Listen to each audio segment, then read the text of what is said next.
शाह साहब, ये सबसे पहले तो ये जो हिकमत यार साहब का हम देख रहे हैं स्टेटमेंट,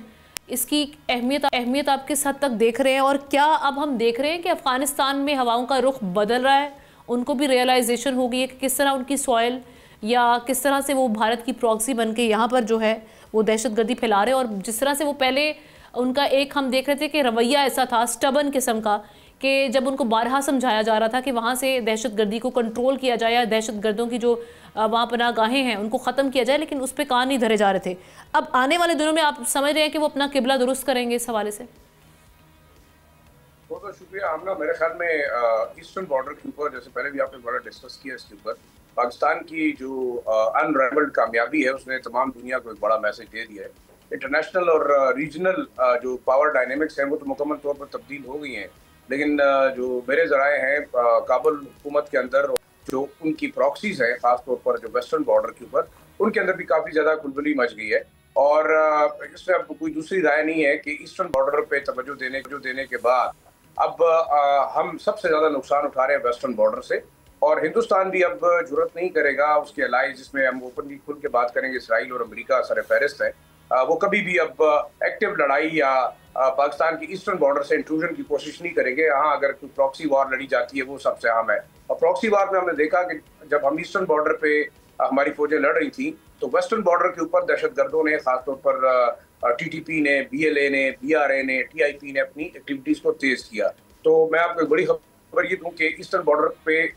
दुश्मन को शिकस्त देने के बाद एक बड़ी मनसूबाबंदी इस वक्त की जा रही है, और तमाम अहदाफ जो है वो बिल्कुल अंडर लेंस हैं, टारगेटेड एरियाज को आइडेंटिफाई कर दिया गया है, और काबुल को एक बड़ा क्लियर मैसेज भेजा गया है कि अगर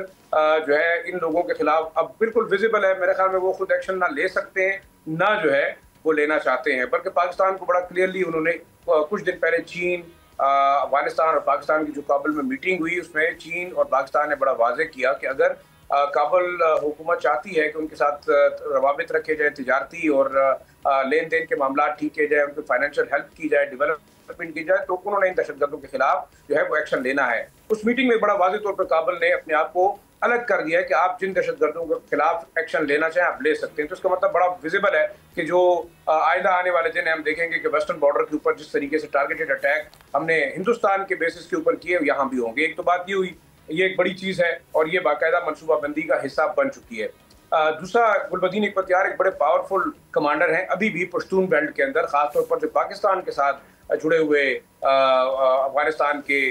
सूबे हैं, कुनड़ है, नूरिस्तान है, पक्तिया है, पक्तिका है, खोस्त है, इन तमाम रीजन के अंदर खासतौर पर जो हमारे कबायली इलाकों के साथ और बलूचिस्तान के साथ बेल्ट है, यहाँ काफ़ी ज़्यादा इन्फ्लुएंस है उनका एज अ पश्तून लीडर और पश्तून कमांडर के तौर पे बड़ी ज़्यादा फॉलोइंग है। पाकिस्तान के साथ उनकी जो है वो अब कह सकते हैं ताल्लुक भी बड़ा अच्छा है, एफिलिएशन अच्छी रही है, तमाम जहाज उन्होंने यहाँ पे रशियन के खिलाफ यहाँ से लड़ा,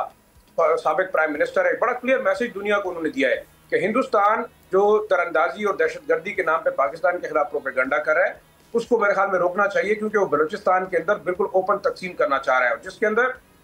इस वक्त अमेरिका भी मुलव्विस है, इसमें कोई दूसरी राय नहीं है, नाम लेना चाहिए। इसमें इसराइल की बहुत बड़ी फाइनेंशियल फंडिंग है, और ख़ास तौर पर मोदी सरकार ने ईस्टर्न बॉर्डर पे शिकस्त के बाद अपने उन तमाम सेंट्रल जो फ्रंट मैन थे उनको मोबिलाइज किया है कि आप असला दें, आप पैसा दें और प्रॉक्सी वार को इंक्रीज करें। बिल्कुल, तो इस जंग में तो उनका मीडिया खुलकर इस हवाले से बात करता रहा, जैसे वो सुबायत को हवा देता रहा है, बलूचिस्तान के हवाले से वो खुद मानते रहे हैं कि वहाँ पर अब ये सिचुएशन को हम तेज़ करेंगे, और जैसे वो पंजाबियों को टारगेट भी करते रहे अपने स्क्रीन्स पर, जो मेहमान यहाँ से गए मुकालमा करने के लिए उनको टारगेट किया जाता रहा पंजाबी से की ललकार से। तो ये हम देख रहे हैं कि पोलराइजेशन के लिए बड़ा एक्टिवली इंडिया का किरदार पहले भी रहा है और अब मजीद होगा। पोलराइजेशन नहीं, अब तो बिल्कुल डायरेक्ट इन्वॉल्वमेंट है। अशोक शर्मा को जो पकड़ा गया अपने चाबहार के करीब, उसने एडमिट किया कि हम जो है यहाँ पे फंडिंग कर रहे हैं, पैसा दे रहे हैं, असला दे रहे हैं, और जो बाद में इस वक्त BLA और जाफर एक्सप्रेस के बाद BLA और रा के दरमियान एक बहुत बड़ा कॉन्फ्लिक्ट आया है, क्योंकि UAE से या जो हमारे यहाँ मिडल ईस्टर्न ऐसे हिंदुस्तान के दोस्त हैं, इसमें कोई दूसरी राय नहीं है। इन ममालिक को भी हमें बिल्कुल टारगेट करना चाहिए कि यहाँ से फैसिलिटेशन हो रही है। सब्सक्राइब करें और बेल दबाएं ताकि कोई खबर रह न जाए।